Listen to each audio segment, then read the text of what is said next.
Now, greetings. I do believe you're doing it well. Today is on the 3rd of May 2026. Welcome to the world of sports. My name is Jeff Nyongesa, and this is Jeff Media TV. We begin that Kobe Maino has signed a new contract at Manchester United. This will extend his stay with the Red Devils till June 2031. The midfielder, widely recognized as one of the best talents of his generation, has been associated with the club since at the age of 6 years.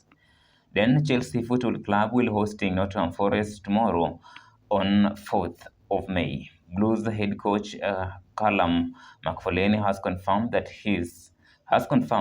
two of his Chelsea players who have been out are already in the team, and this is Levi Colwell and Reece James, who are back. Although the head coach also said that he will not force anyone to play unless they are fit.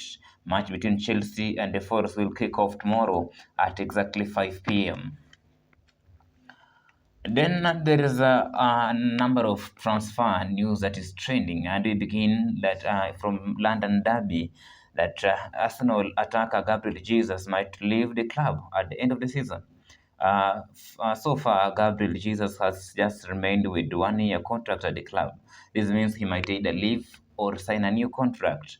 The Ghana spent over 250 million on last summer transfer with Mikel Arteta assembling perhaps the strongest squad in Europe. But now, is it true the strongest?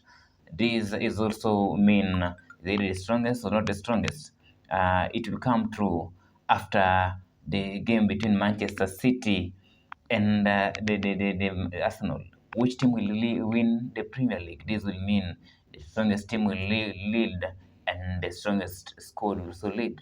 Then have a number of games that will play today. The Manchester United will be facing Liverpool, Bournemouth will be facing Crystal Palace, and Aston Villa will be facing Tottenham Hotspur. This is a number of sports. My name is Jeff Nyongesa.